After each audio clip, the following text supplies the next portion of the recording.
സംസ്ഥാന ഭവന നിർമ്മാണ ബോർഡിന്റെ കൊച്ചി മറൈൻ ഇക്കോ സിറ്റി പദ്ധതിയുടെ മറവിൽ വൻ റിയൽ എസ്റ്റേറ്റ് അഴിമതിക്ക് നീക്കം.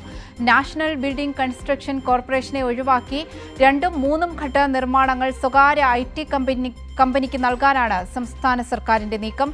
കൊച്ചിയുടെ കണ്ണായ ഭൂമിയിൽ സ്വകാര്യ കമ്പനിക്ക് മാത്രം നേട്ടമുണ്ടാകുന്ന വമ്പൻ കൊള്ളയ്ക്ക് സർക്കാർ കോപ്പുകൂട്ടുകയാണെന്ന് P. രാജീവ് വ്യക്തമാക്കി. എറണാകുളം മറൈൻ ഡ്രൈവിൽ ഭവന നിർമ്മാണ ബോർഡിന്റെ ഉടമസ്ഥതയിലുള്ള 17.9 ഏക്കറിൽ 3 ഘട്ടങ്ങളിലായാണ് മറൈൻ ഇക്കോ സിറ്റി പദ്ധതി ആവിഷ്കരിക്കാൻ കഴിഞ്ഞ LDF സർക്കാർ തീരുമാനിച്ചത്.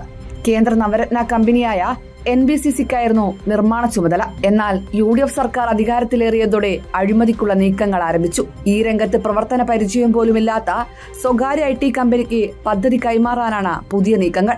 750 കോടിയോളം വിലമതിക്കുന്ന ഭവന ബോർഡ് ഭൂമി 450 കോടിക്ക് കൈമാറിക്കൊണ്ട് സ്വകാര്യ കമ്പനിക്ക് വൻ ലാഭം കൊയ്യാൻ സർക്കാർ അവസരമൊരുക്കുന്നുവെന്നാണ് ആരോപണം.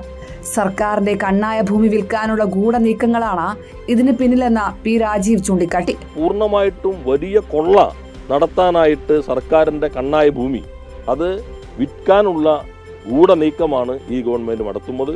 2 മാസം തികയുന്നതിന് മുമ്പ് ഇത്രയും സമർത്ഥമായി കച്ചവടം നടത്താവുന്ന വൈഭവം ഈ ഗവൺമെന്റിന് വന്നിരിക്കും.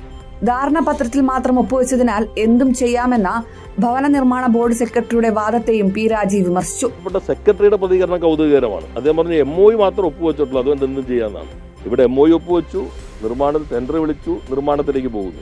വേറൊരു MOU ഒപ്പുവെച്ചല്ലോ, RSS അജണ്ട നടപ്പിലാക്കാനുള്ളതാണെന്ന്. MOU ആയതുകൊണ്ട് ഞങ്ങൾ RSS അജണ്ട നടപ്പിലാക്കുന്നതിൽ പോലും ഒഴിവാകാൻ വകുപ്പില്ല എന്ന് പറയുന്ന ആളുകളാണ് ഈ 750 കോടിയുടെ സ്ഥലം 450 കോടിക്ക് മാത്രം കൈമാറി വൻ ലാഭം കൊയ്യാനായിട്ട് സ്വകാര്യ കമ്പനിയെ അനുവദിക്കുന്ന സമീപനത്തിലേക്ക് വരുന്നത്. LDF സർക്കാർ ആവിഷ്കരിച്ച രീതിയിലാണ് പദ്ധതി പൂർത്തിയാക്കുന്നതെങ്കിൽ 4640 കോടി രൂപ വരുമാനവും 1200 കോടി രൂപ ലാഭവും ബോർഡിന് ലഭിക്കുമായിരുന്നു. എന്നാൽ സ്വകാര്യ IT കമ്പനി മുഖേന UDF സർക്കാർ പദ്ധതി നടപ്പിലാക്കുന്നതിലൂടെ 300 കോടിയിലധികം നഷ്ടമാണ് സംസ്ഥാനത്തിനുണ്ടാകുക. കൈരളി ന്യൂസ്, കൊച്ചി.